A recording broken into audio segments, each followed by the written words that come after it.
Panginoon, kami po ay nagpapasalamat sa inyo sa inyo pong binigay po sa amin ng pagkakataong muli, Panginoon, na kami po ay makapag-aral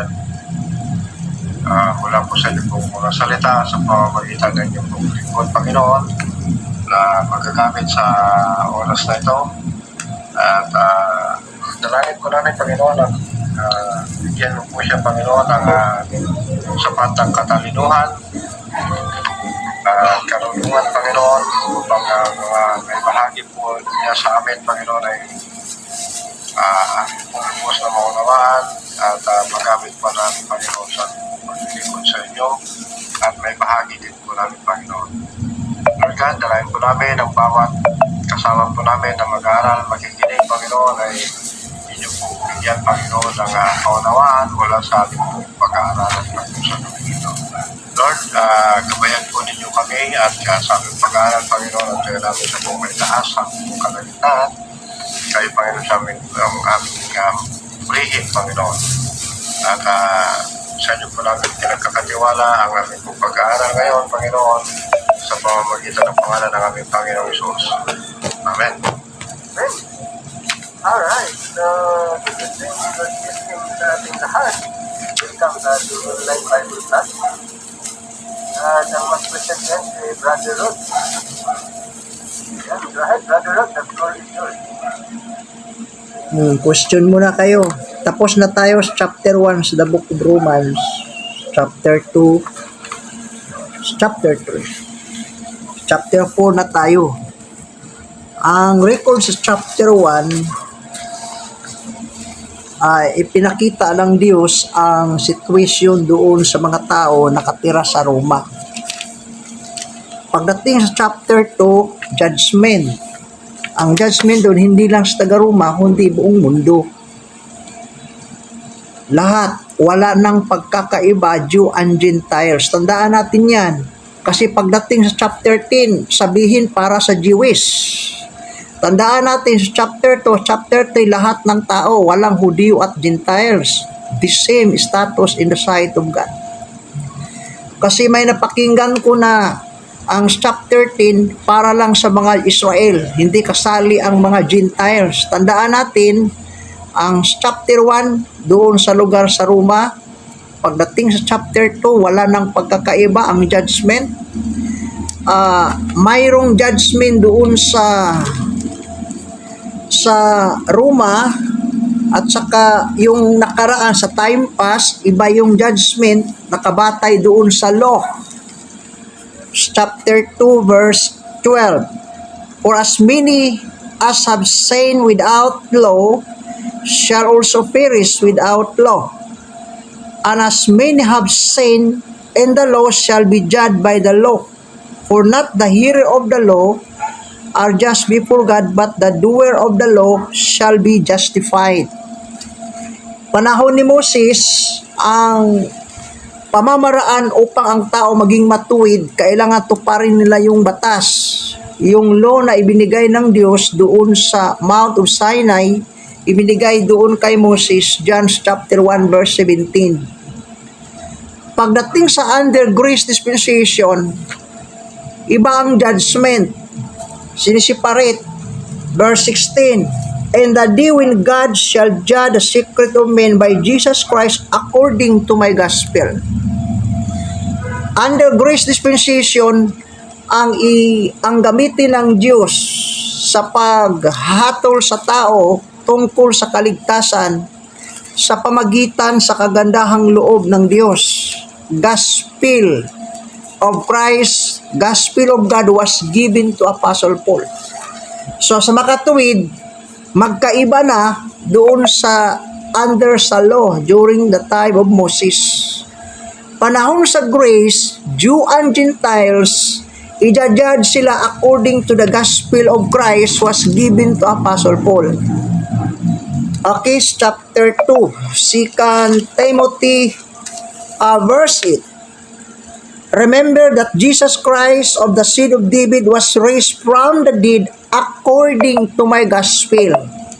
So, clear na ang gospel ni Christ na ibinigay doon kay Apostle Paul, yun ang gagamitin under sa grace dispensation wala ng pagkakaiba Jew and Gentiles. So tandaan natin, sa panahon ngayon, pareho ang status. Dinidiscuss natin doon sa chapter 3, ang Jew and Gentiles wala ng pagkakaiba, hatulan sila according to the gospel of Christ was given to Apostle Paul. Yan. Bago tayo magpatuloy, baka mayroon kayong tanong.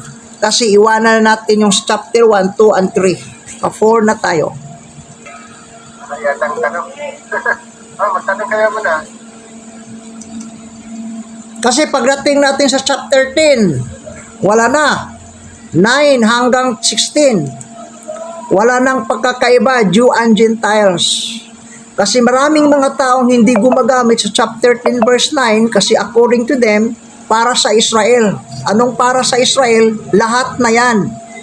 Kasi sa umpisa pa lang, Jew and Gentiles, wala nang pagkakaiba. Okay, chapter 3 verse 22. Even the righteousness of God which is by faith of Jesus Christ unto all and upon all them that believe, for there is no difference. Being justified freely by His grace through the redemption that is in Christ Jesus. You see?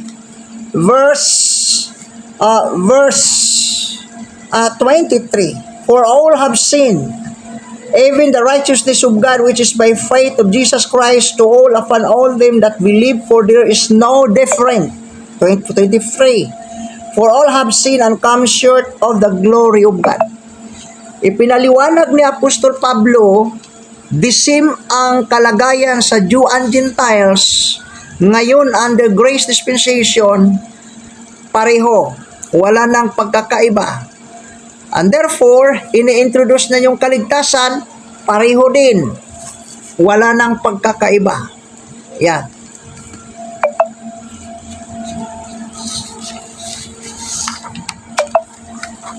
Walang question. Tapos chapter 4 na tayo. Pastor Lito, ahead, may tanong.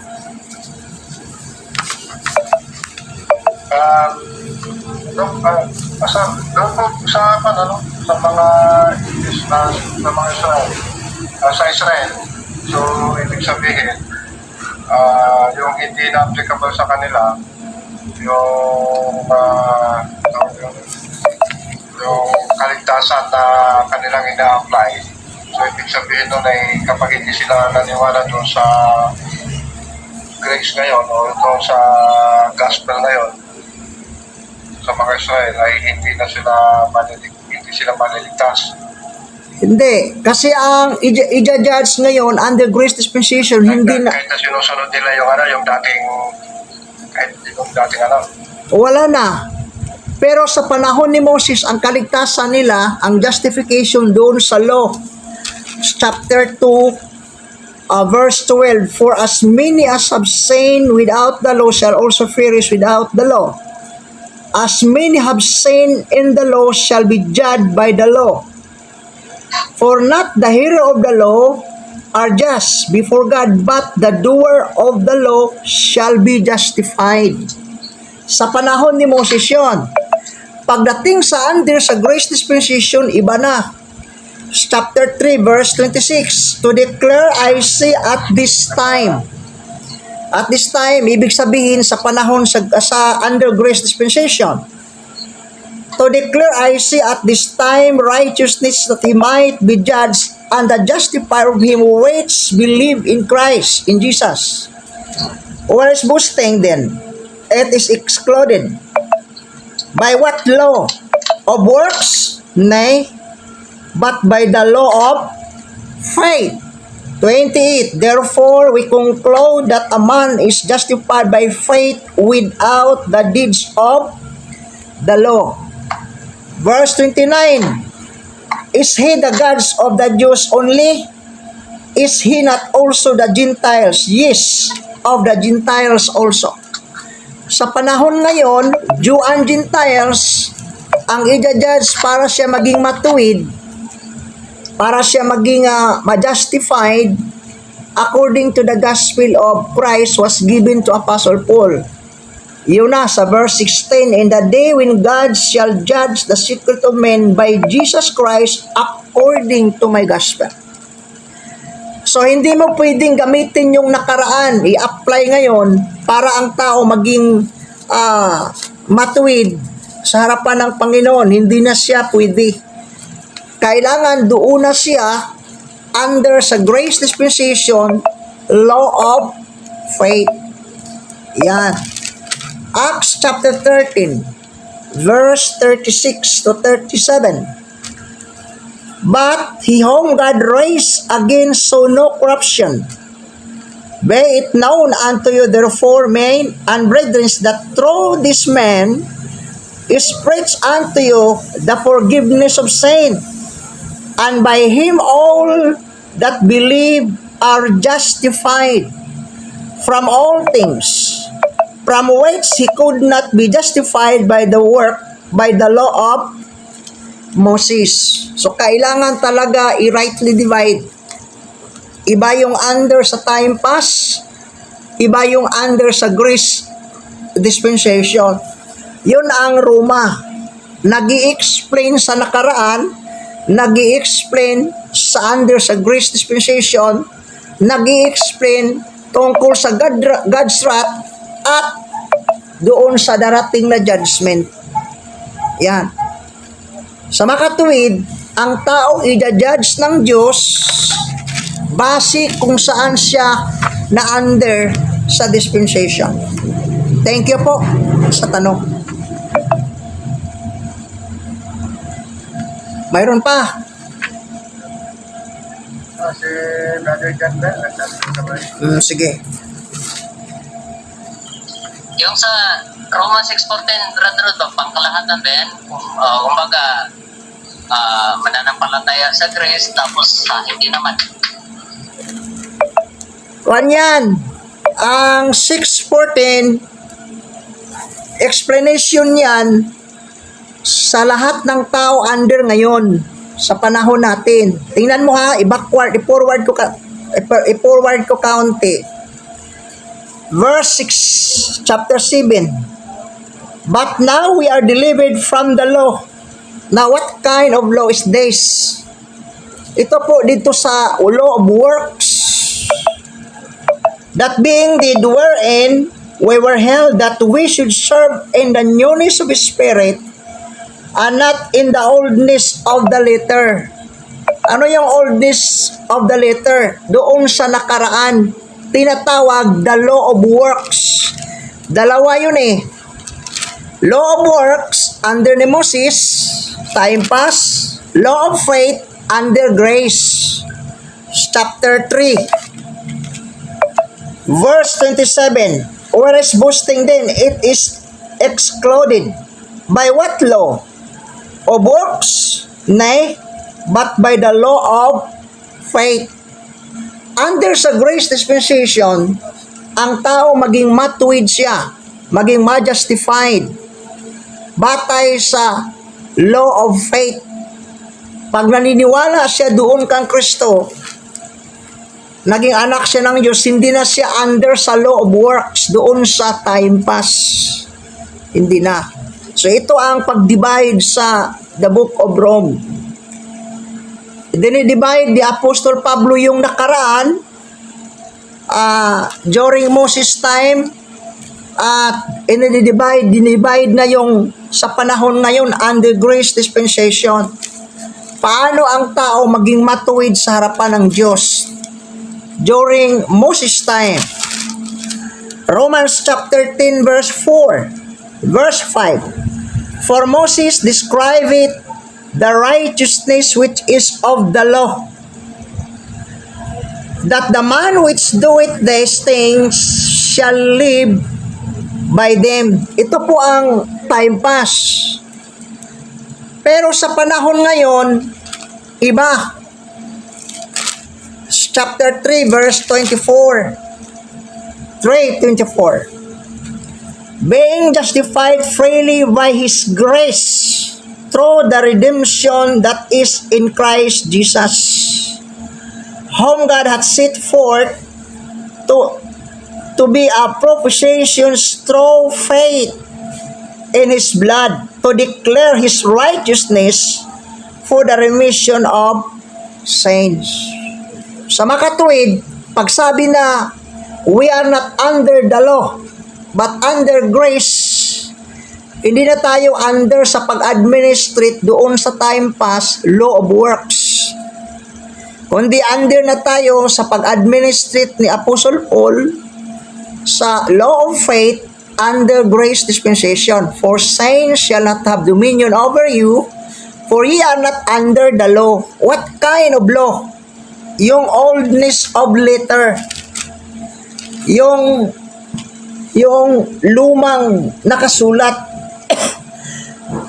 But now we are delivered from the law that being dead, wherein we were held that we should serve in the newness of His Spirit, and not in the oldness of the letters. Ano yung oldness of the letters? Yung ipinako ni Kristo doon sa cross. Yun. Colossians chapter 2 verse 14. Mayroon pa? Palangap lang, Brother Lord. Yes, ano, Kasi, di ba may mga iba kasing tao na pag yan ang binibigay, 614, kung pangkalahatan daw yan, parang ligtas kasi wala namang ano pwede naman, for the sin shall not have dominion over you. Are not under the law, but under grace. Kung pangkalahatan po daw yan, parehas ligtas. Both mananampalataya sa grace at hindi. Hindi. Pangkalahatan siya, pero ang application doon lang sa niniwala. Lahat ng tao ngayon under grace dispensation, kahit masama, kahit mabait, under tayo sa grace dispensation. Ini-introduce yung gospel. Ang naging ligtas, yun lang naniniwala. Pero kasali sana sila. Ang problema lang, ayaw maniwala. Ang effectivity doon lang sa naniniwala. Chapter 3. 3 tayo. Verse 24. Being justified freely by His grace through the redemption that is in Christ Jesus, whom God hath set forth to be a propitiation through faith in His blood, to declare His righteousness for the remission of sins. Yun lang ang effectivity. Nag-i-effect doon sa taong naniniwala. So ang ibig sabihin, pati sila, hindi naman sila under sa time of Moses. Hindi naman sila under sa oldness of letter. Hindi sila under sa panahon ni Noah. Under sila sa grace, pati tayo. Ini-introduce ang gospel, pero yung maligtas, yung naniniwala lang. Kahit sila under grace, pero ayaw maniwala, sinayang ang grace, wala pa rin. Ang effectivity doon lang sa mga taong nag-response. 2 Timothy chapter 3 verse 15. And that from a child thou hast known the holy scripture, which are able to make thee wise unto salvation through faith which is in Christ Jesus. Yun lang ang naniniwala. Yun ang maligtas. Kahit sila under grace, kasali sila sa kaligtasan, kasali sila sa ino-offer na gift, yung grace. Pero pag ayaw naniniwala, nireject nila, walang effectivity sa kanila. Doon lang nag-i-effect sa mga taong naniniwala. Verse 11, chapter 2, Titus. For the grace of God that bringeth salvation hath appeared to all men. Sa lahat yun. Pero sino lang ang makatanggap sa kaligtasan? Yung naniniwala. Yung hindi naniniwala, wala. Maghintay sila sa judgment. May wrath, pagbuhay pa sila, makasali sila sa God's wrath doon sa Great Tribulation. Pero kung mamatay na sila ngayon, bubuhayin sila doon sa maguli doon sa Great White Throne Judgment, may wrath pa doon sa Great White Throne Judgment. Pahihirapan sila doon. Next. Pastor Jen, si Mayor.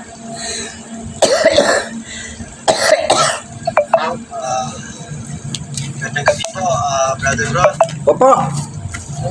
Doon po sa, parang nalilito ako dito at saka narinig ko na ito pero hindi ko matandaan. Doon po sa Episode chapter 4 verse 11, yung ibinigay po ng kaloob, para sa atin ba ito yung sinasabi niya apostol, propeta, evangelista, pastor o guro? Yung propeta po, may propeta pa ba ngayon? Okay, i-discuss ko po. Basahin natin. Ephesians. Start tayo sa 7. Ephesians chapter 4. Nag-advance ka eh. Sa Romans chapter 12 sana ito. Pero sige lang. Sa Romans chapter 12, pareho lang sa chapter 4 sa Ephesians. At saka Corinthians chapter 12 and 14. Start ko sa 7 ha. But unto everyone as is given grace according to the measure of the gift of Christ. Wherefore he said, when he ascended up on high, he led captivity captive and gave gifts unto men. Okay. Saan ba yun umakyat si Kristo? Yung umakyat si Kristo doon sa taas, far above heaven, doon pa siya nagbigay ng gift doon sa church, tinatawag na body. Verse 9, now that he ascended, what is it but that he also descended first into the lower part of the earth? He that descended is the same also that ascended up far above all heavens. May lugar pa doon sa far above all heavens, that he might fill all these things. Yung umakyat na si Kristo far above all heavens, saka na siya nagbigay ng gift doon sa members sa body of Christ, doon sa mga members sa body of Christ, hindi sa kingdom. Okay? Doon na siya sa taas, far above all heavens. 11, and he gave some, past tense. Kailan siya nagbigay? Yung umakyat siya doon sa taas. Hanggang ngayon, nagbigay pa siya, hindi na. Kasi give, hindi giving eh. Kung giving siya, continuing action hanggang ngayon. Give, past tense, tapos na siya nagbigay. Some apostles, yan. Mayroong mga apostles. Some prophets. Mayroong prophets, saan? Sa body of Christ. Some evangelists. Some pastors. Some teachers. Yan. Ito siya nag-gift doon sa body of Christ, hindi sa kingdom, doon sa body.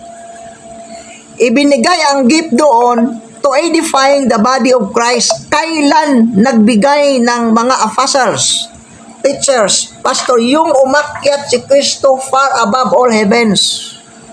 Hanggang ba ngayon? Ay hindi na. Hindi na siya nagbigay. Doon lang siya nagbigay, yung umakyat siya sa taas. Follow up po. May follow up ka doon eh. Sige ko, nakuha. Nakuha mo na. Ulitin ko, wala na siya ngayon. Wala na. Yun nga, ang ginawa natin ngayon, nag-aral. Kasi wala nang gift. Yung mga isinulat sa mga teacher dati, yung mga apostol, yun ang pag-aralan natin. Kanya-kanya. Yung pagkaintindi mo, hindi tayo pareho. Yung kay si Rex, hindi kami magkapareho. Bakit ganon? Kasi hindi nga gift. Kung ano kasipag, kung ano ka ka-estudyo, so marami kang makukuha ng mga aral. Pero kung tamad, medyo kaunti lang. Yun, kailangan siya continuing study. Si Pablo, ingon siya, dapat mag-aral siya. Study to show thyself. Yun ang dapat. Bakit? Kasi wala ng gift. Sabi ng iba, mayroon pang gift. Kung mayroon pa, bakit hindi tayo pareho ng pagkakaintindi? Pareho naman tayo member sa body of Christ. Ay yung iba, member din. Bakit iba ang teaching? Kasi nga, ngayon wala ng gift. Tapos na. Doon siya nagbigay yung umakyat. After that, wala na. Night, nandoon na sa madaanan natin sa Romans chapter 12 ito. Thank you, sir. Welcome. Si Sir Alan.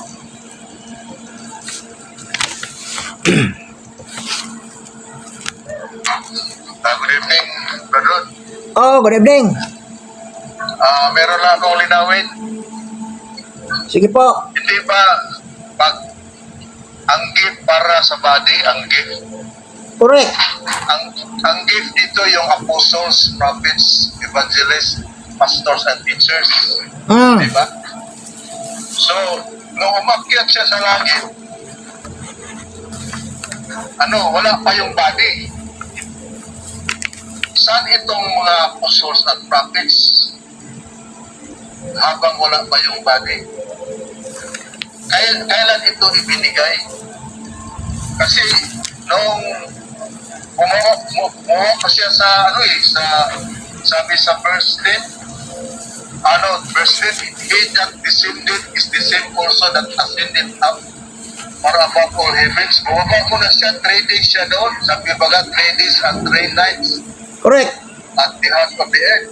So, nung umakyat siya, wala pa yung body of Christ. Wala pa. Itong gifts, Sandali. wala pa yung body of Christ. Yung Hindi pa na po. wala pa. Yung umakyat siya, Kasi wala pa si Paul. okay, sandali lang. Kasi, Yung umakyat siya, nandoon pa sa third heaven. Sa right hand sa father niya. Tapos, umakyat siya doon sa taas. Far above all heaven, tinawag niya si Paul. Si Paul ang pinakaunang na-convert. Okay? Tapos, nangaral si Paul, mayroon namang na-convert. Yan. Pagdating sa Acts 13, mayroon ng prophet kasi marami nang na-convert eh. So, ang pinakaunang na-convert si Paul. 1 Timothy chapter 1 verse 15. Pero yung umakyat siya sa third heaven, wala pang body. Di pa tinawag si Pablo eh. Doon siya nakaupo sa right hand sa father niya. Nakita pa siya ni Stephen. Nakita siya. Nakatayo na si Kristo. Pagkatapos, umakyat si Kristo doon far above all heaven, tinawag na niya si Paul. Si Paul ang pinakauna. Verse 15 chapter 1, 1 Timothy. This is a faithful saying and worthy to all acceptation that Christ Jesus came unto the world to save sinners, of whom I am chief. Howbeit for this cause I obtain mercy, that in me first Jesus Christ much you for all long suffering, for a pattern to them which should be hereafter believe on him to the life everlasting. So ang pinakauna niyang tinawag si Paul. Meaning si Paul ang pinakaunang tinawag. Doon nag-start kang Paul ang members. Tapos nangaral si Paul doon sa Arabia, nadagdagan. Sa Damascus nangaral siya. Tapos bumalik sa Damascus, pumunta sa Antioch, nagkita ni Barnabas, nagturo naman doon. Nagka-mix na yung mga tao doon. May kingdom, may member sa body. Pagdating sa Acts 13, may mga prophets na doon. Doon. So, doon nag-umpisa. Mayroon na. Dito sa verse 11 sa chapter 4, at si Pablo tapos na tawag dito. Correct. Tapos na. Siya ang una. Siya muna. Siya ang una.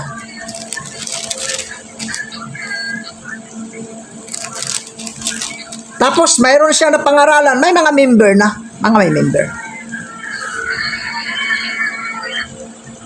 Kasi yung umalis si Pablo doon sa Damascus, yung doon siya sa wall, nilagay sa basket kasi papatayin sa mga Jewish. Pumunta siya doon sa Arabia, nangaral siya doon. Tapos bumalik, nangaral doon sa doon naman sa Antioch. Marami ng mga kapatiran. So, ibig sabihin, Padron, hindi pa nabuo yung body of Christ. Tinawag mo na si Pablo bago ito binigay ang mga gifts. Correct, siya ang una. Sabi niya rito, siya ang una. Siya ang unang member sa body. Walang nakauna pa. Howbeit this is cause I obtain mercy that is me first, that in me first Jesus Christ might shew for all some suffering, for a pattern to them. Pattern to them. Sino yung them? Yung mga member sa body of Christ na maging member din. Which should hereafter believe on Him to life everlasting. Yung maniniwala kasama ni Paul. Moral itong apostles, Padron, moral, si Apostol Pablo lang ata ang apostol dito Mayroon pang apostol maliban kang Paul. Sa body. Sikandari. Ha? Sikandari, apostol sa Sikandari. Iyon ang term sa iba, pero ingat kayo dyan kasi hahamunin kayo sa mga ibang mga nag-aaral. Hahanapan kayong secondary. Ingat kayo sa term. Ang ibig sabihin, yung ibang mga apostles kumukopya rin doon kay Pablo. Wala namang pangalan sinasabi, pero kumukopya doon sa sinulat at na-receive ni Pablo na message. Sa iba, tinatawag na secondary, pero huwag kayong magamit ng term kasi hahamunin kayo dahil. Hahanapan kayo ng sitas, hindi kayo makapagbigay. Pero yun ang sabi, pati yung teacher ko dati, secondary ang tawag. Hindi ako gumagamit ng secondary kasi delikado tayo dyan. Magbigay ko ha. Bigyan kita ng sample. Acts chapter 14 verse 14.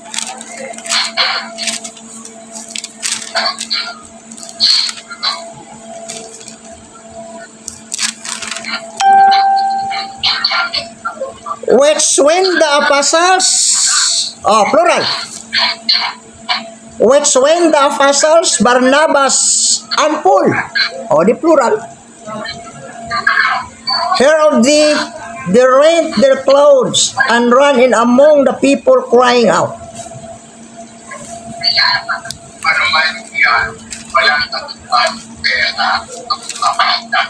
First Corinthians chapter 12.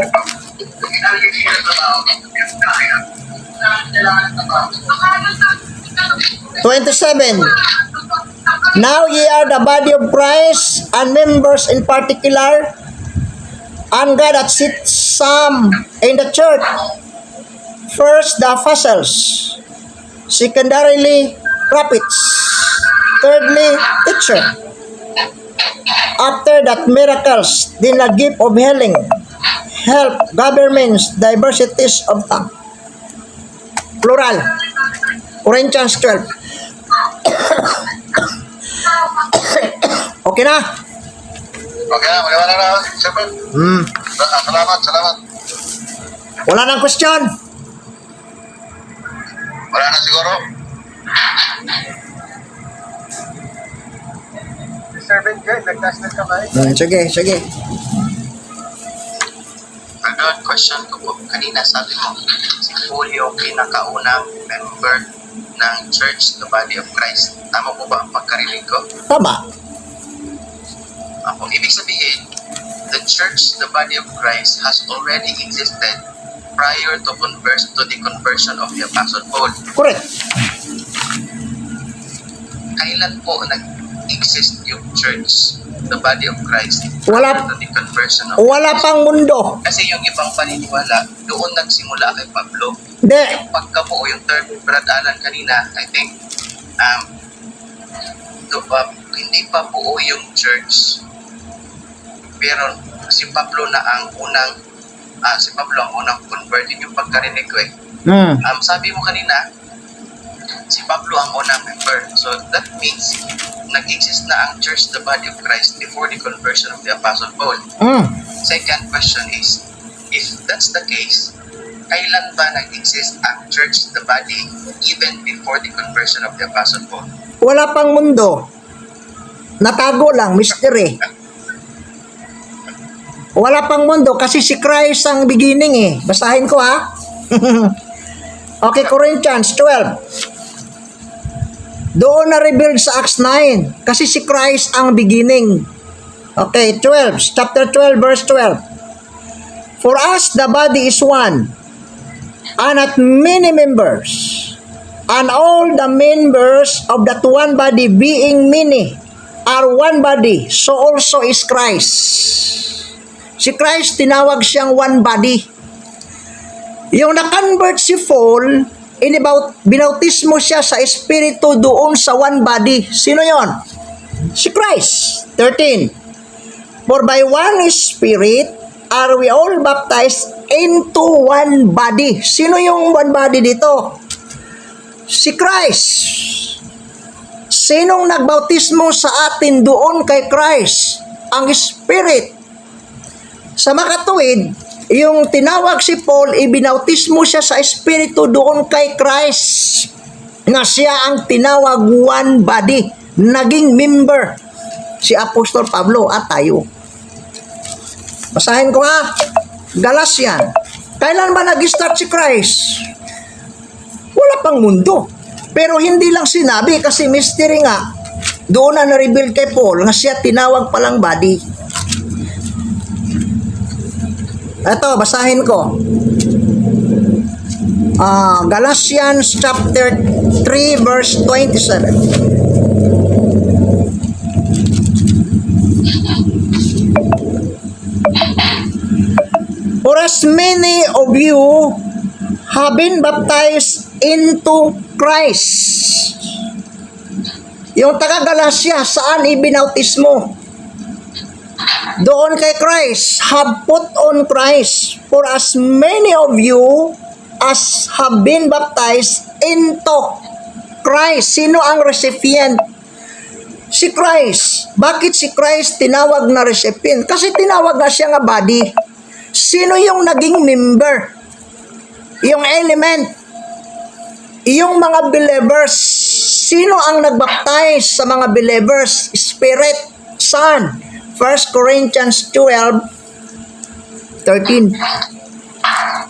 Romans. Iba na yung usapan natin palalim tayo Sige lang, sandali lang. Natanggal. Maganda ito. Palalim tayo Sige. Romans chapter 6. Romans chapter 6 verse 3. Know ye not that so many of us were baptized into Jesus Christ? Sinong nagbaptize natin doon kay Kristo? Ang sagot, Spirit. Saan ang sitas? Wala kang maibigay. 1 Corinthians chapter 12 verse 13. 12:13. For by one Spirit are we all baptized into one body. Si Kristo tinawag siyang one body. Si Pablo ang unang member. Bakit si Pablo tinawag siyang one body? Yun ang sabi ng Biblia. Siya ang head. Siya ang foundation. Lahat ng naniniwala doon itinayo kay Kristo. naging fondasyon. Si Kristo ang pinakauna. Yung naging member, yung mga believers, doon ilagay sa kanya, sa foundation. Doon tinawag siyang body. Sa makatuwid, mystery yan. Wala kang mabasa sa Old Testament. Doon na na-reveal yung isunulat ni Pablo. Si Kristo pala, tinawag siyang one body. Verse 12, Corinthians. For us, one body is one. For us, the body is one. And not many members. And all the members that one body, being many, are one body, so also is Christ. Next. Doon, sinabi ni Paul na so also is Christ. Hindi ba ibig sabihin na he was comparing Christ with that church? Hindi si Kristo mismo ang church, kundi merong iba. Pero si Kristo bilang isang katawan din, ganon din ang church. Merong maraming members. Hindi. Hindi mo ma-compare kasi sa verse 12 si Christ lang yan. Pagdating sa 13, may member na. Ang pinag-usapan sa chapter 12, verse 12, si Christ pa lang yan. Wala pang member. Pagdating sa 13, may member na. Yung ibinautis mo sa Espiritu. Wag mo Si Christ lang ang nag-exist. Brother, follow-up question. Oh. Nang si Christ pa lang, bago pa ang sanlibutan, before the conversion of the Apostle Paul, tinawag na ba siyang church? Wala nga, mystery nga. Doon lang siya tinawag yung sinulat na ni Paul. Kung may na-convert na, Doon na tinawag si Kristo nga one body, yung sumulat na si Paul. Pero yung wala pa, ay wala. Yun nga, kasali nga sa mystery. Hindi sinabi sa Old Testament, hindi sinabi before. Pero kung si Kristo ang body, beginning, kailan ba si Kristo nag-exist? Wala pang mundo. Okay, basahin ko ha. Ito, maganda ito. Chapter 4, verse 16, Ephesians.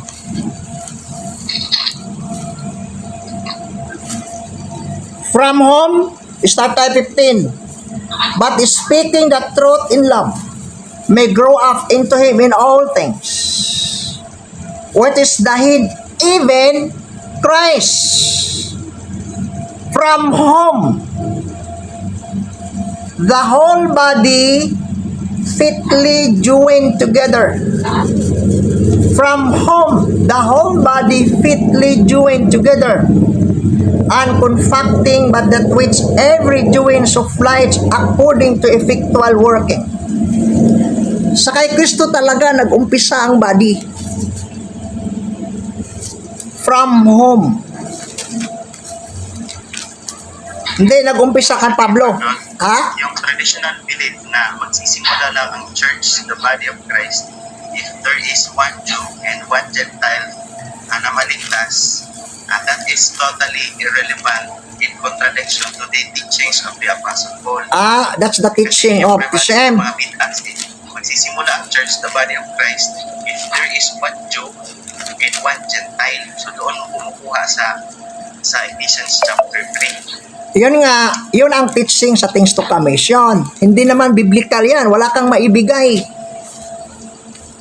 Kung halimbawa, ako ang magtanong, yung si Pablo na convert, saan siya ibinautismo sa Espiritu? Bitaw? Kung wala pa si Kristo, hindi siya tinawag na one body. Saan ibinautismo si Pablo sa Espiritu yung na-convert siya?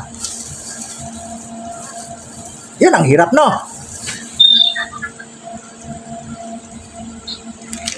Kasi, ang bawat naniniwala sa gospel, ibautismo ka sa Spirit into one body. Si Pablo, saan siya ibinautismo sa Espiritu kung si Kristo hindi tinawag na body?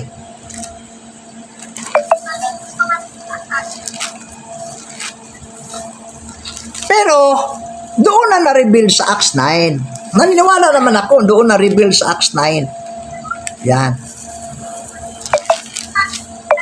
Pero ang beginning, si Christ. Ang unang convert, si Paul. Wala na.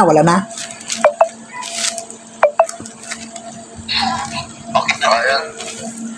Ulit. Dahil maganda ito. Maganda ito. Umpisahan na natin kasi mayroong naniniwala na ang body nag-start Jew and Gentiles pero wala kang sitas dyan. Yun ang teaching sa Bible School dati. Pag hanapan ng sitas, wala. Ang iba, Acts 13. Wala namang sinabing Acts 13 na body. Wala namang pinag-usapan body doon. Ang sa sulat ni Pablo, doon ang pinag-usapan ang body. Clear talaga. Yun nga, kung si Kristo hindi tinawag na body, saan ibinautismo si Pablo sa Espiritu? Kasi, for by one Spirit are we all baptized into one body. Yung tinawag si Pablo, saan siya ibinautismo? Sa one body. Sino yung one body? Ang sagot, si Christ. O, di nag-exist na. Kasi siya ang foundation. Tinawag si Kristo na body. Bandagan ko ha, Colossians chapter 2. Pero, pag hindi kayo convinced, huwag kayong gumaya sa akin. Sa akin lang yan. Kung hindi kayo convinced, pero ano pang klaseng paliwanag? Magbuo kayo sa iyong explanation, tatanungin ko kayo. Di ba, mahihirapan kayo dyan. Ito, verse 19. Chapter 1, verse 19, Colossians. Chapter 2, verse 19, Colossians. And upholding the head, from which all the body, by joint and one heaving nourishment ministered and night together. Kanang gigamit ba nga from which all the body by joint? Hindi pwedeng mag-join ang mga believers without Christ. So naana talagang body. Sino? Si Christ. Yung tinawag si Pablo, doon si Pablo ibinautismo kay Christ. Yun ang Galatians 3:27. Romans 6:3. Kasi kung ayaw niyong sumangayon, sabihin niyo nga, di ko maniwala. Sige, ibigay ko yung problema ha, problem. Romans chapter 6 verse 3. Know ye not that so many of us were baptized into Jesus Christ? Sino nagbautismo natin doon kay Kristo? Sino nagbautismo? Walang ibang saan ang sitas ng Espiritu nagbaptize nato into Christ? Corinthians. Lumilitaw si Kristo ang body nga.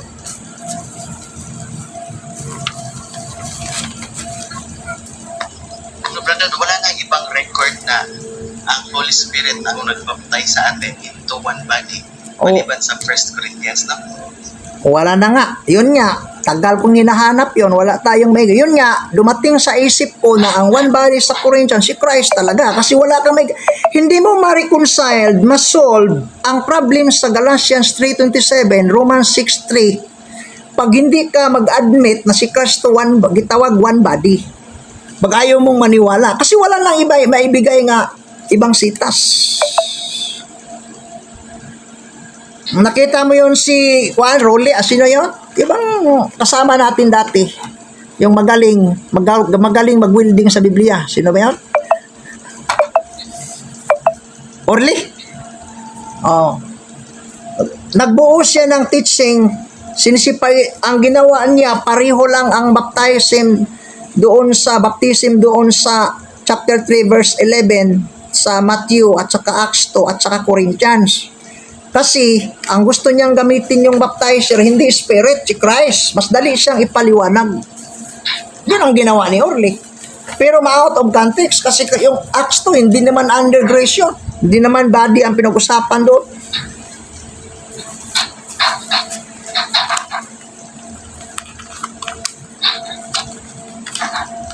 Ano?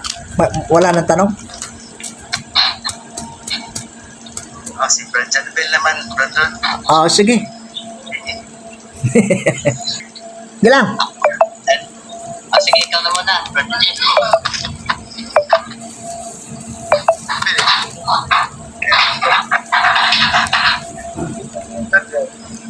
Yung church, the body of Christ, Si Paul lang naman ang nagbanggit noon.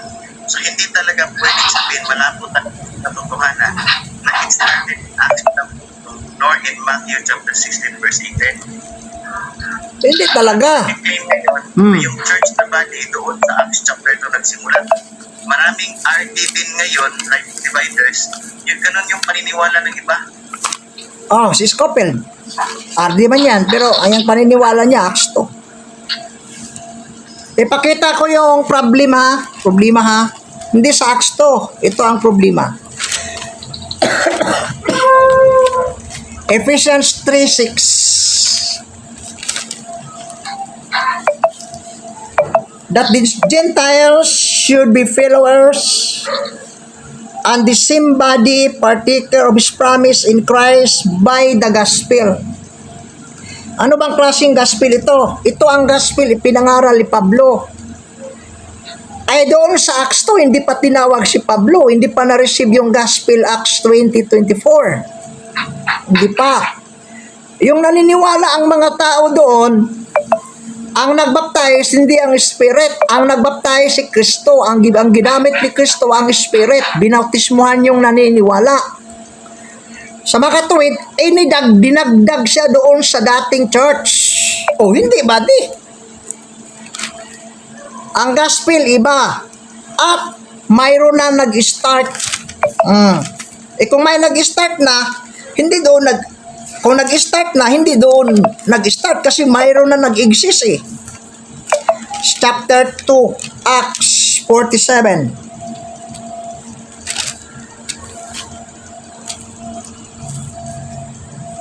Praising God and having favor with all the people, and the Lord added to the church daily such as should be saved.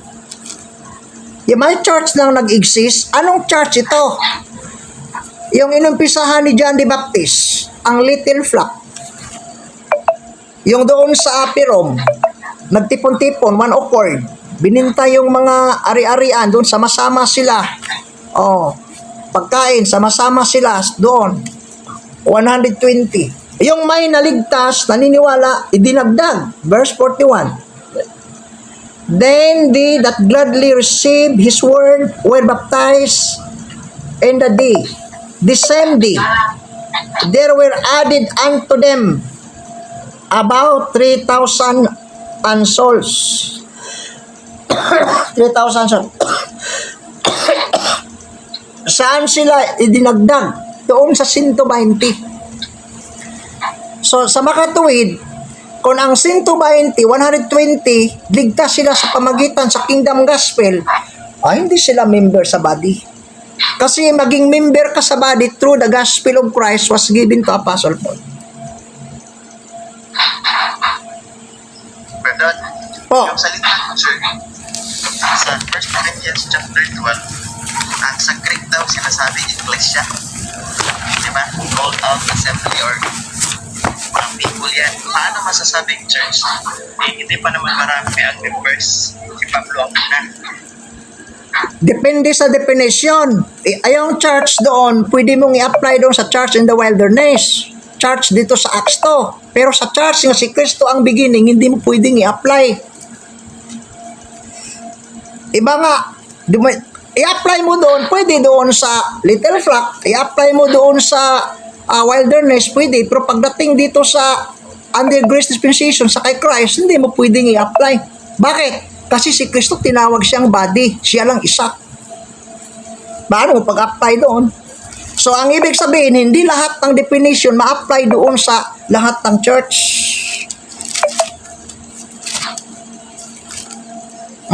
Paano mo pag-apply kay Christ? Ha? Okay na. Salamat. Sir Alan, Brother, may tanong? Po, may follow-up ako.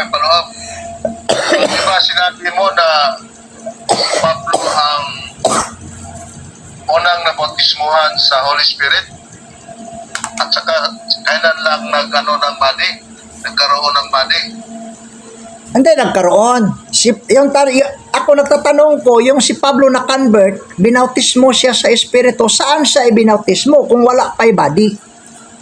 Yun ang so lumitaw lumitaw na may body na, si Christ nga. Kasi si Pablo, yung na-convert siya, binautismo sa Espiritu into Christ. Si Christ, So, maliwanag pala, Brad Rod, na hindi sa Acts 9 nag-umpisa yung body. Kasi si Apostol Pablo, binautismohan siya ng tubig ni Ananias eh. Nung dinala siya doon sa Damasco. Hindi pa man Holy Spirit ang binautismo sa kanya. wala namang knowledge ang knowledge ni Ananias, law. Wala man siyang knowledge. Kaya nga, yung bautismo sa kanya, binautismohan sa Holy. Ang diba sa karamihan, nag-umpisa ang body sa Acts 9. Hindi pa man yata convert si Apostle Paul sa Acts 9. Kasi hindi pa man siya kailan ba na siya nabautismohan ng Holy Spirit? Ng body? Kailan ba siya na bautismo sa body? Yun ang tanong ko ba? Yung conversion of Paul. Tapos na siya na-convert bago siya binautismuhan ni Ananias. Tapos na siya na-convert sa grace.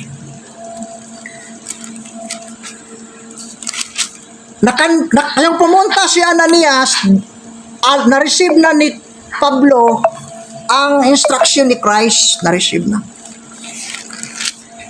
So kung ganun, dalawang beses siya na bautismuhan. Opo. Pati sa tubig na bautismuhan. Opo. Dalawang beses, pero wala namang knowledge nga si Ananias. Kasi ang knowledge ni Ananias, law, Acts 22.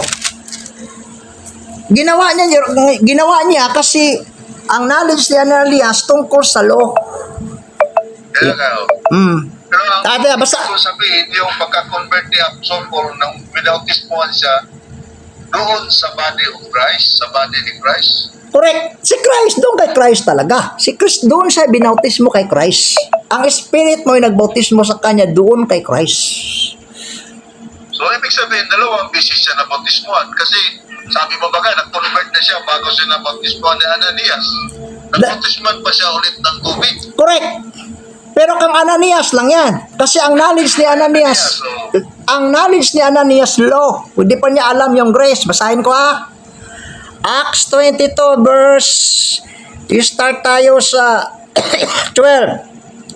And one Ananias, a devout man according to the law. Yun ang knowledge ni Ananias. Hindi pa niya alam yun, ginawa niya. Kasi yun ang knowledge niya. Having a good effort, all the Jews which dwell therein came unto me, and stood and said unto me, Brother Saul, receive thy sight. And the same hour I looked up upon them, and he said, God, our Father hath chosen thee, that thou shouldest know his will, and say that the just one, and shouldest hear the voice of his mouth.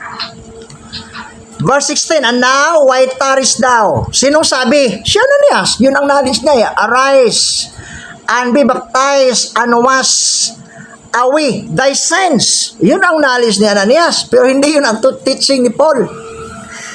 Hindi teaching ni Paul yun. Calling in the name of the Lord. Yun. Dalawang beses binautismuhan si Pablo. Pero yung ginamit ni Ananias, hindi siya binautismo, naging member sa body. Wala pa siya, hindi pa siya binautismuhan ni Ananias. Binautismo na siya sa Espiritu into Christ. Nagkaroon, Brad, wala pang gospel doon sa Acts 9? Wala pang gospel of grace? Mayroon na. Na-receive na nga, verse 15. Basahin ko ha. Mayroon na. Yung pumunta siya doon sa Arabia, yun ang dala niya. Ang Galatians chapter 1. Okay, basahin ko ha.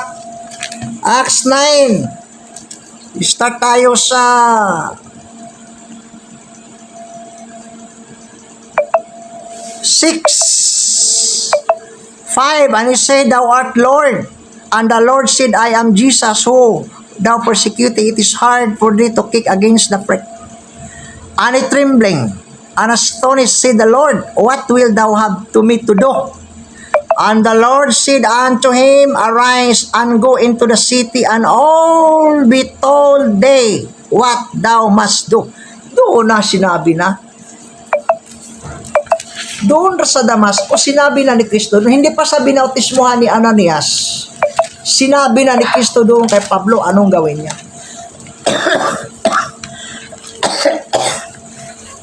Acts 22.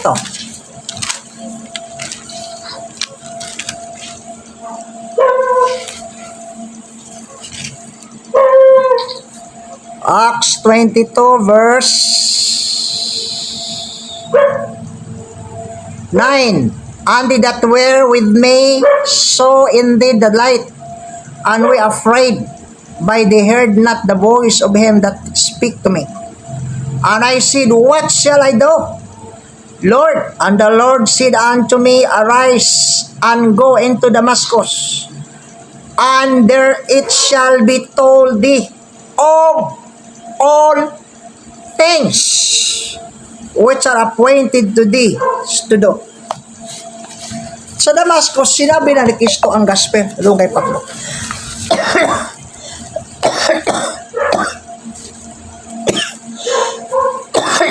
Okay na? Pero siya pa lang ang member ng body doon.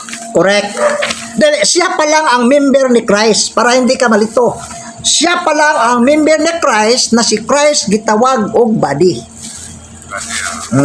Kasi pag ayaw mong maniwalang ganyan, mahihirapan ka talaga kasi tanungin ka eh. Sa Romans 6:3, sino nagbautismo sa atin doon kay Kristo? Wala ka na ibang masagot. Ang Spirit, saan ang sitas? Doon ka takbo sa 12:13. Ayun pala, yung one body doon si Christ. Kaya tama. Kailan nag-start? Wala pang mundo kasi si Christ nag-start, wala pang mundo. Kailan na-reveal? Doon sa Acts 9, in-reveal kay Pablo at si Pablo na ang nagsulat. Acts 9 pa rin.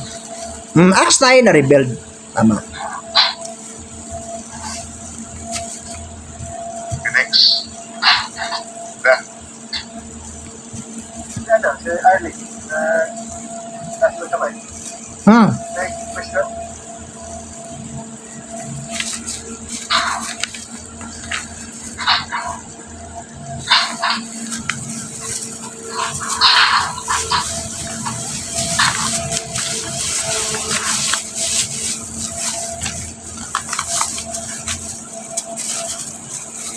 Arlie, At tinanong na ni Brad Alan, Sir, Alam nyo, maganda itong topic, yung body. Kasi mayroong naniniwala sa Acts 2, may naniniwala nag-start doon sa Little Flock, may naniniwala doon sa Matthew 16:18, may naniniwala sa Acts 9, Acts 11, Acts 13, Acts 28. Pero, maganda naman yan, reasoning. Pero kung Acts 28 ka, wala kang sitas maibigay. Puro lang reason. At saka ang problema doon, pag Acts 28 ka, paano, saan kag sitas na mayroong cut up? Kasi yung Thessalonians, 59 AD yun, ang Romans, so hindi kasali sa body of Christ. Corinthians, Galatians. Paano mo papatunayan na mayroong cut up kung Acts 28 ka? Doon ka mahihirapan. Kung Acts 13 ka, paano yung nangaral si Pablo doon sa Arabia? Acts 11 ka, wala pang 11, doon na si Pablo sa Arabia. Paano yun? Anong gospel dala-dala niya? Gospel of grace. So, tama yung sinabi ko, si Kristo ang beginning sa body, doon na rebuild, sa Acts 9, doon na convert si Paul, naging member ni Christ, first member, through the gospel of grace. Yan. May sitas talaga.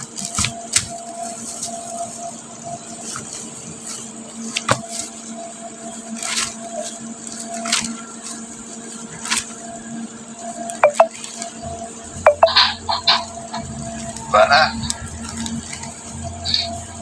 Mano, ending na tayo kasi masama yung pakiramdam ko. Masama nga. Gahapon pa yun. Pagtanong si Brother John Bill. Sige, magtanong. Brad Rod, Oh. hindi ba dahil binautismohan si Apostol Paul kasi Hudyo naman siya? At saka, sino po ba yung Hudyo lang ba ang nabautismohan ni Apostol Paul ng mga panahon niya? Sa COVID? Mayroong nabautismohan ni Pablo na hindi Hudiyo. Corinthians, hindi naman Hudiyo yan. Pero mayroon siya na nabautismohan yung mga disciple ni John the Baptist. Acts 19. Nabautismohan ni Pablo. At Corinthians, hindi naman mga Hudiyo yan. Mga Gentiles yun eh. Pero walang kakwinta-kwinta yon. 1 Corinthians chapter 1. Kasi sinabi niya, hindi siya pinadala upang magbautismo, kundi mangaral sa mabuting balita. Separate ang gospel and the grace dispensation, hindi kasali ang water baptism. Pero yung kingdom gospel noon, kasali ang water baptism. Mark 16:16. So sa makatuwid, magkaiba yung gospel doon sa 16:16 Mark at saka sa 1 Corinthians 1:14-17. Kasi ang gospel under grace, hindi kasali yung water baptism. Last tanong ko, Brad Rod. Maliban kay Apostol Paul, nung nabuo yung Biblia, sino yung unang tao na nag-apply ng 2 Timothy 2:15 o nag-rightly dividing? Si Isaias. Si Isaias ang una, chapter 34, verse 16-17.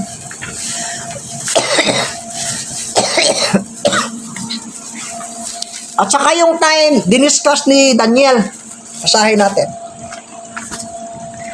Kaso lang, walang word doon, rightly dividing. Kasi Hebrew yun eh. Eh, yung ito sa Greek naman yan, yung orthotomio. Wala namang orthotomio sa Old Testament kasi Hebrew yun. Walang mabasang rightly dividing doon na orthotomio. Pero basahin natin. 34 verse 16-17, Seek ye out the book of the Lord, and read no one of these shall be feared. None shall want her meat, for my mouth such commanded. And his spirit it hath gathered them, and he hath cast the lot for them, and his hand hath divided it. Unto them by line shall possess it forever, from generation to generation. Daniel chapter 2 verse 20.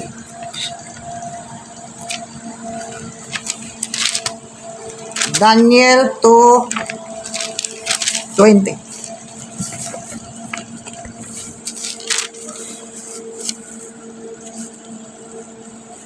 Daniel answered and said, Blessed be the name of God forever and ever, for wisdom and might are his. 21. And he changeth the times. Binago yung panahon, sabi Daniel, and the seasons. He removeth the kings and seated up kings. Give it wisdom unto them, a wise knowledge to them that know understanding. And he changeth the time. Panahon pa lang ni Daniel, alam na nila yung time, pabago-bago yon. Pati yung batas. Alam nila. Pagdating kay Paul, inayos niya, siya ang nagbigay talaga ng distinction. Ang problema lang, mga tao ngayon, ayaw maniwala. Kasi gusto nila yung noon hanggang ngayon pareho lang.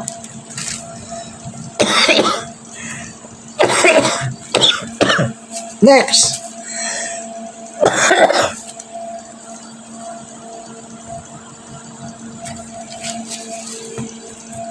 Teka muna, brother. Ha? Teka muna. Yung buka tayo, pinok-tuloy mo lang tubig dyan. Hindi, O tubig? 9:25 oh. Taas pang panahon ah. Masyari ka, nagtaas ito ng kamay. Brad Rod.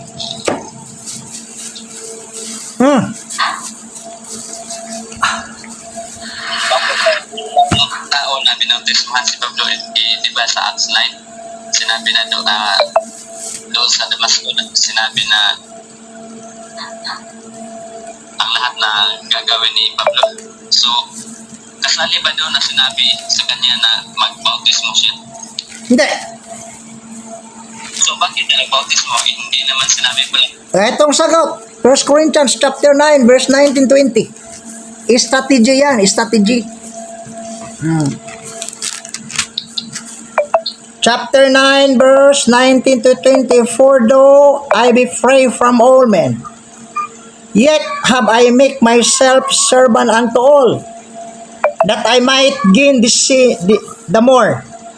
Unto the Jews I became as a Jew, that I might gain the Jews. To them that are under the law, as under the law, that I might gain them that are under the law. To them that are without the law, as without law. Iyon ang ginawa ni Pablo. Katulad ba ni si Rex ba? Tingnan mo yung pamaraan niya. Hindi niya biglain. Dahan-dahan lang ba? Hindi katulad sa atin, bigla. Birada kagad. Walang makonvert kasi hindi pa nga napaliwanag. Irok na. Kailangan dahan-dahan. Yun si Pablo dati. Pero yung sumulat na siya, prangka-prangka na. Ang ginawa niya, doon sa mga Hudyo, kita mo yung doon yung umuwi siya sa Jerusalem, alam niya na, nangaral na siya na ang taong justified not keeping the law. Sinabi niya, nangaral siya na ang law hindi na makapagbigay ng kaligtasan. Dapat di na tayo sumang-ayon. Pero yung umuwi si Pablo doon sa Jerusalem, bakit siya nag-under sa law? Nagpakalbo siya. Strategy nga, hindi naman lahat, pero alam niyang hindi siya under. Ginawa niya yon para ma-win na yung mga under sa law.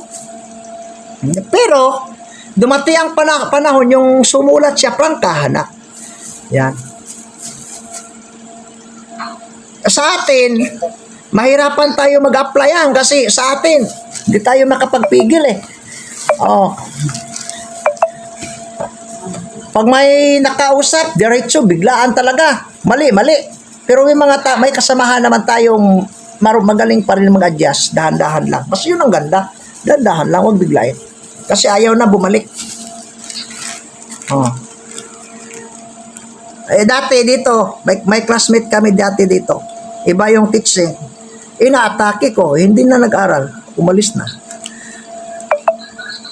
Sana hindi inaatake yun. Dahan-dahan lang sana yun.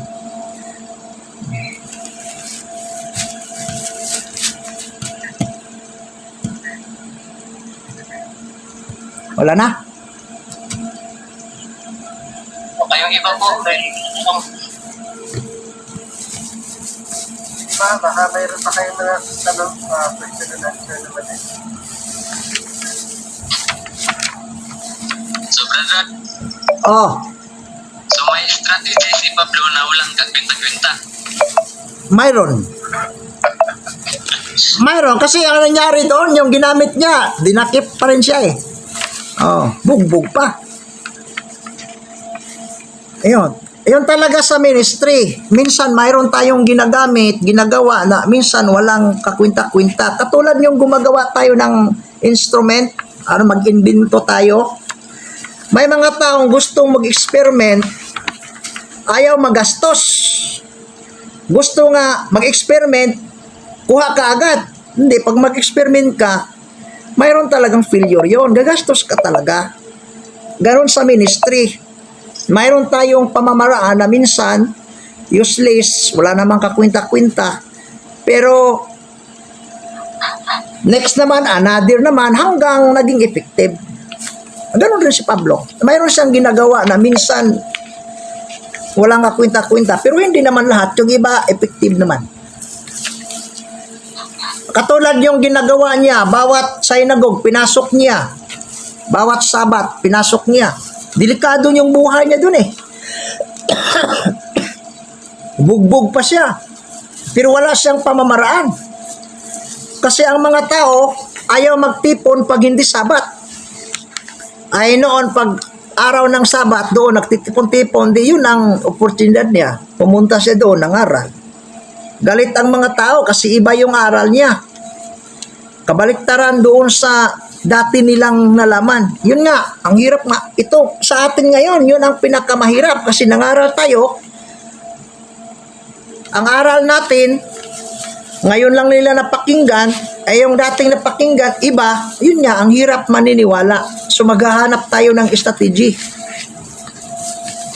Minsan, yung strategy natin, pamamaraan, hindi nga mag-click. Ay, wag tayong, okay lang pag hindi mag-click. Iba naman. Ganyan lang. So, brother, yung strategy na walang kwenta-kwenta na ginawa ni Pablo, kasama ba yun sa inireveal sa kanya? Hindi, sa kanya lang kung ano yun, strategy. Pamahanap siya ng pamamaraan sa kanyang pamamaraan. So yung pumasok siya sa mga sinagoga, pwede ba nating sundin sa panahon natin ngayon? Papasok tayo sa Oo. mga... Kung gusto kang mabugbog, subukan mo. Subukan mo. Sa Iglesia ni Cristo. Subukan mo doon kasi rehistrado na yung mga grupo ngayon. Rehistrado nga. Anong gawin sa iyo doon? Di ka, wala kang laban. Kasi registered na sila. Yun nga, ang ibang mga grupo ayaw pumasok doon sa mga registered denomination. Kasi may karapatan na yan. Kung ayaw mo maniwala, huwag mong pasukin. Huwag kang magulo. Ngayon, kung kaya mong magulo, subukan mo. Pero wala kang karapatan doon. Mas maganda, doon ka na lang sa labas. Sabihan mo. Hindi mo kaya yan. Sa ngayon, mahihirapan ka. Kasi rehistrado ng mga denomination ngayon. Buti noon, hindi. Kahit hindi registered noon, yung mga tao kumakampi pa rin doon sa mga synagogue. Tsaka mayroon naman tayong YouTube. Mayroon naman tayong online class. Dito na lang tayo magpaliwanag. Mas maganda pa, wala pang bugbog dito.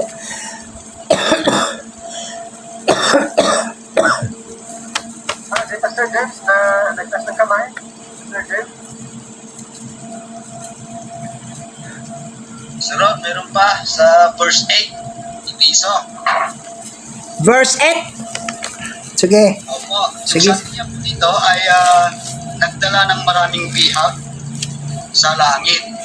Samantalang inaaral natin ngayon ang body of Christ lang ang dito tayo sa langit. So, ibig sabihin noon, yung dinala niya, hindi pa body of Christ. Bakit nagdala sa langit na hindi body of Christ? Yung umakyat si Cristo first, doon muna siya sa right hand sa Father. Doon niya ilagay yung mga bihag. Yung doon na siya far above all heaven, wala na siyang bihag dinala doon. Wala na. Sa makatuwid, yung mga tao na nandoon sa Abraham bosom, dinala niya doon ngayon sa third heaven. Hindi doon sa far above all heavens. Hanggang doon. Kasi yung umakyat si Kristo, doon muna siya sa third heaven kasama sa Father. Nakita pa nga siya ni Pablo sa vision. Nakita pa siya ni Peter. Nakita pa siya ni John. Na Stephen, nakita siya doon sa right hand of the Father. After that, umakyat siya doon na far above all heavens. Saka pa niya tinawag si Pablo na maging member sa kanya. Doon nag-umpisa ang grace dispensation.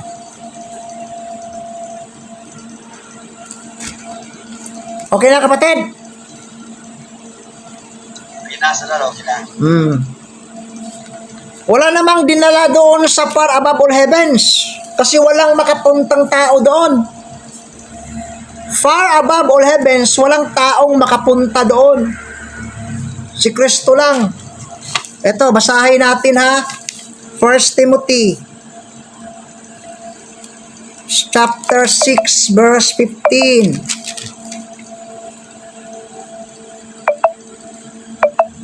What is time he shall shew who is the blessed only potentate, the King of kings and Lord of lords, who only hath immortality, dwelling in light, in the light, which no man can approach unto, whom no man had seen, no can see, to whom be honor and power everlasting. Amen. Yung pinuntahan ni Kristo far above all heavens, walang makapuntang tao doon. Yun ang tirahan ng Diyos. Light yun, light. At walang taong nakakita doon sa Diyos. Ang si Stephen nakakita through vision, diyan lang sa third heaven. Pati si John. Pero yung pinakataas, wala na. Si Christ lang ang nakapunta doon.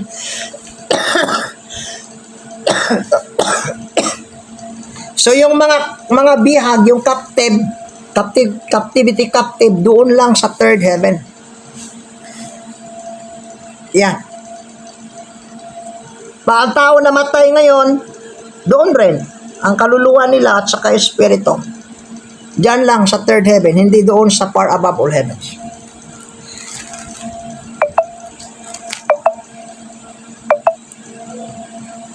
Wala na. Thank you, Sir Rafi. Arlen, Apa ba, brother? Oh.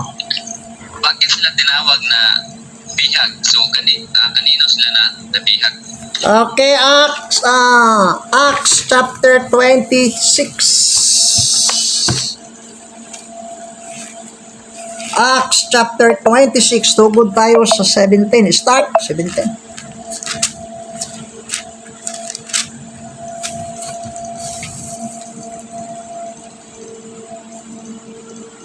Delivering thee from the people and from the Gentiles, unto whom now I sent thee, to open their eyes, and to turn from the darkness to light, and from the power of Satan unto God.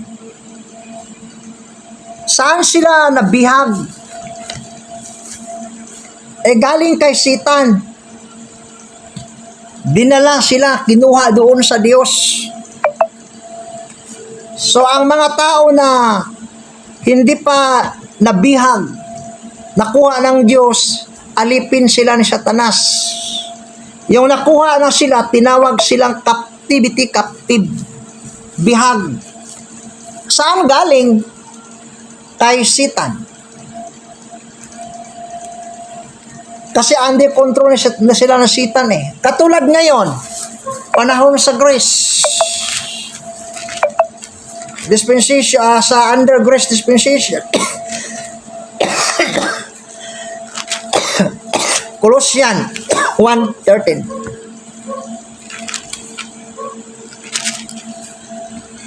Colossians 1:13.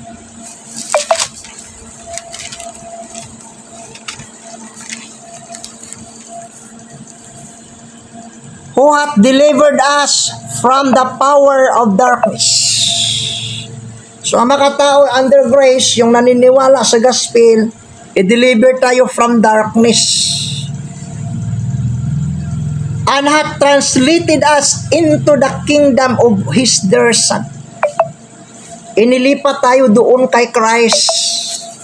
Yun ang tinatawag na captivity captive. Bihag. Galing kay Satan. Next.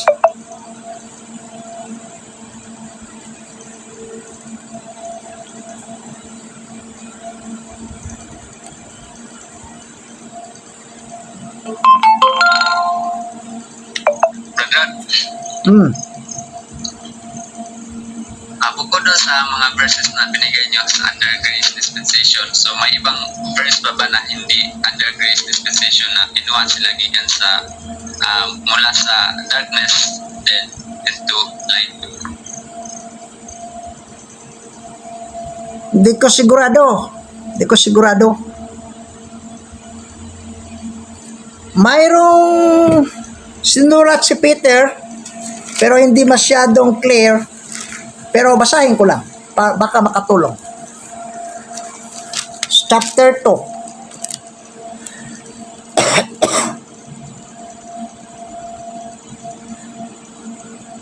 Verse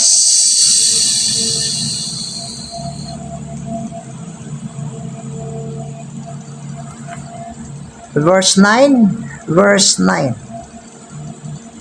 But ye are the chosen generation, a royal priesthood, kingdom ito, the holy nation, a peculiar people, that should shew forth the praises of him who hath called you out of darkness. So ito, called you out of darkness into his marvelous light.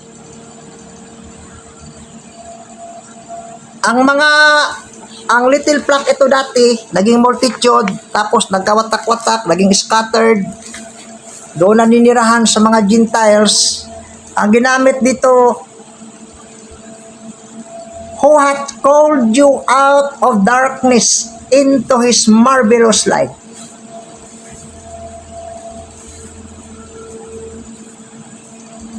Aywan ko kung may iba pang mga verses. Pero pag-reviewin natin, baka mayroon marami.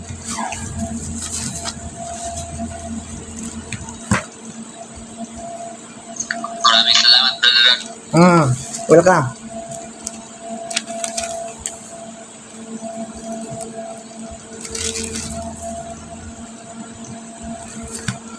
Wala na.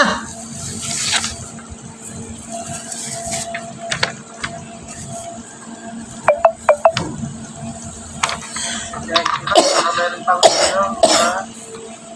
clarification. Kasi kung wala na, i-recap ko muna yung report ko, yung Romans chapter 1, chapter 2, chapter 3. Tandaan natin, sa chapter 3, wala nang pagkakaiba, Jew and Gentiles. Pagdating sa chapter 4, ang kinut ni Apostol Pablo, hindi si Moses, si Abraham. Si Abraham naging righteous through faith. Ganon din sa atin. Yun ang ginawang illustration under grace dispensation. Na si Abraham naging matuwid, naging righteous, hindi sa pamagitan sa kanyang gawa. Yun ang ginamit ni Apostol Pablo under grace, na ang tao ngayon mapawalang sala, hindi sa pamagitan sa ating gawa, katulad ni Abraham. Yan, chapter 4. What shall we say then? That Abraham our father as appertaining to the flesh hath found. For if Abraham were justified by works, he hath whereof to glory, but not before God. Kung si Abraham naging matuwid siya, naging righteous sa pamagitan ng gawa, mayroon siyang ipagmalaki, pero hindi sa harapan ng Diyos doon sa tao. Katulad ngayon, may mga taong gustong magsikap sa pamagitan sa kanyang gawa. Wala naman sa ipagmalaki. Ano bang klaseng gawa natin na mas malaki pa doon sa ginawa ni Kristo doon sa cross? Wala na. Therefore, ang chapter 11 verse 6, sinabi ni Paul,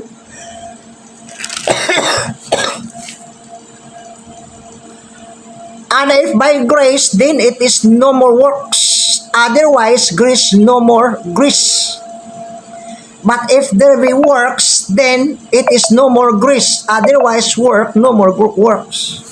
So, ang ginamit ni Pablo, si Abraham. Pero yung doon si Abraham sa chapter 15,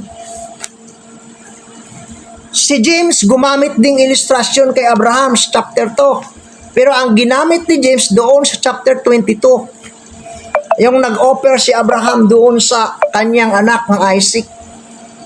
So yun ang dapat bantayan ng mag-aral sa Biblia, na kailangan siyang i-rightly divide. Yung promise ng Diyos na maging father of many nations si Abraham, doon sa chapter 12, before na circumcise si Abraham, yun ang ginamit ni illustration ni Pablo sa ating panahon ngayon. Bakit? Kasi, under grace, wala nang bisa, mayroon kang circumcision sa flesh o walang bisa. Ang importante, naging new creature tayo. Galatians chapter 6 rather. Verse 15. For in Christ neither circumcision availeth anything nor uncircumcision, but a new creature. Ang tao ngayon, pag na-circumcise siya, wala siyang ipagmayabang. Hindi siya na-circumcised, wala naman siya ipagmayabang doon sa Diyos. Pero sa tao, pag wala kang circumcision, tatawanan ka. Takantyawan ka. Pag walang circumcise. Pero sa Diyos, ma-circumcise ka o wala. Ang importante, naging new creature. Yan, naging member ka doon sa isang katawan. Yun ang ginamit ni Apostol Pablo na illustration bago na circumcise si Abraham.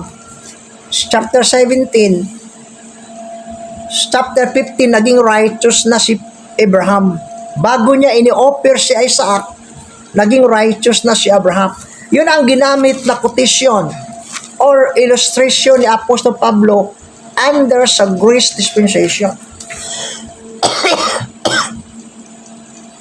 For what say the scriptures? Abraham believed God, and it was counted unto him for righteousness. Now to him that worketh is the reward not reckoned of grace, but of debt. But to him that worketh not, but believe on him that justified the ungodly, his faith is counted for righteousness. Under grace dispensation, kahit kaunti, kahit maliit na gawa, wala tayong maidagdag doon sa nagawa ni Kristo sa ating kaligtasan. Pag ang isang tao sabihin niya kailangan siyang dagdagan ang paniniwala sa pamagitan ng gawa upang maligtas, sa harapan ng tao yon, pero sa harapan ng Diyos hindi. Bakit? Walang gawa ang taong ikadagdag sa nagawa ni Kristo upang maging matuwid ang tao. Yun ang sabi ni Pablo chapter 3. Philippians verse 9. Verse 7. But what things were gained to me, those I counted loss for Christ. Lahat ng nagawa ni Pablo noon, yung under pa sa law, counted loss. Circumcised that it day, the stock of Israel, the tribe of Benjamin, and Hebrew of Hebrews, and touching the law a Pharisee. Concerning zeal, persecuting the church, touching the righteousness, what is the law? Blameless. Eh si Pablo yung touching sa law, wala kang mai-correct sa kanya. Blameless. Hindi katulad ngayon, mayroong mga tao nagsabing magtupad sa Sabat, pero nagluluto sa araw ng Sabat. Nag-keep ng Sabat, pero lumalabas during Sabat. Kita mo, si Pablo, blameless. Pero anong sabi niya? But what things were gained to me, those I count loss for Christ. Yea, doubtless and I count all things that loss for the excellency of the knowledge of Christ, my Lord, for whom I have suffered the loss of all things, and do count them, but that I may win Christ. Verse 9. And be found in him, not having mine own righteousness, which is of the law, but which is true faith of Christ, the righteousness which is of God by faith. Ang Romans chapter 4, ipinaliwanag ni Apostol Pablo na kahit kaunti, wala tayong maidagdag upang maging matuwid tayo. Wala tayong gawa na idagdag doon sa nagawa ni Kristo para maligtas tayo. Kahit kaunti, kahit katiting, wala talaga. Yung nangaral siya doon sa mga synagogues, sinabi niya sa Acts chapter 13 verse 37, yung law of works, walang maitulong sa ating kaligtasan.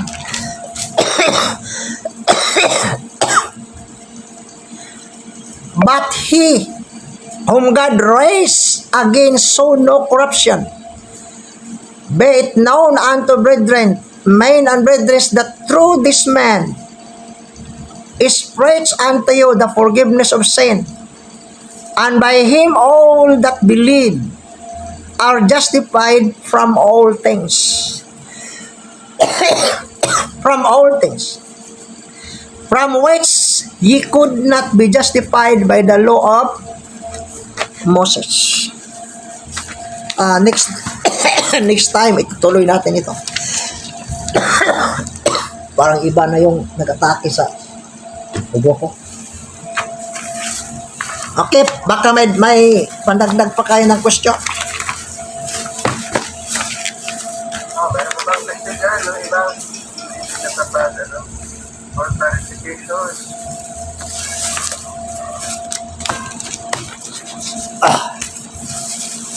Anyway, yung oras natin is almost time naman. At yung po si Brother Ross. Medyo masama yung pakiramdam ko. Parang ma-rest muna. So, yan, almost, ano naman eh, 8 minutes before 10. And so, maraming salamat po sa ating lahat at kay Brother Rod at sa mga questions sa ating lahat. Ang sana po ay marami po kayong mga natutunan, mga input. At ituloy lang po tayo. Yes, marami pa tayong matutunan. Yung taga Bukidnon si Rex, baka may tanong yan. Taga-bukid lang si Jasper. Jasper, may question ka?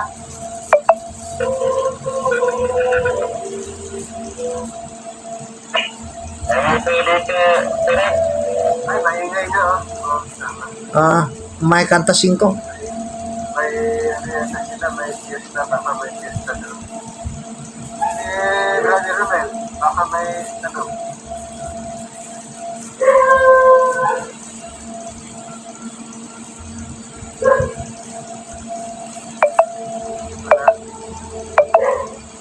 Brother Jimmy.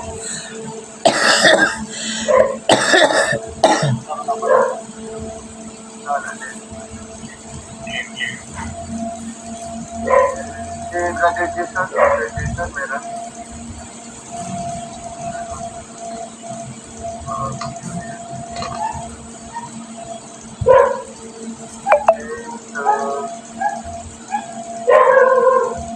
Sister Jen, meron, ano?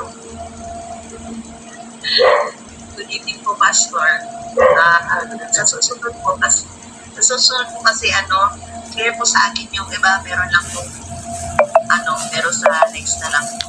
Kasi talagang mabukod na si Brother Rod at saka inuupo. May 6 minutes pa. May 6 minutes pa. Oh. 40. Kuya Jimmy, sana, Brother Jimmy, sana, kasi maraming tanong yun. Para dito siya matulog. Naglagdag po siya eh. Nandito naman. Po. Yeah, thank you. Okay, so, next week ulit. Ulit po, maraming salamat sa ating lahat at tuloy-tuloy lang po tayo. Ayan, nag-presented si for our prophet prayer na lang.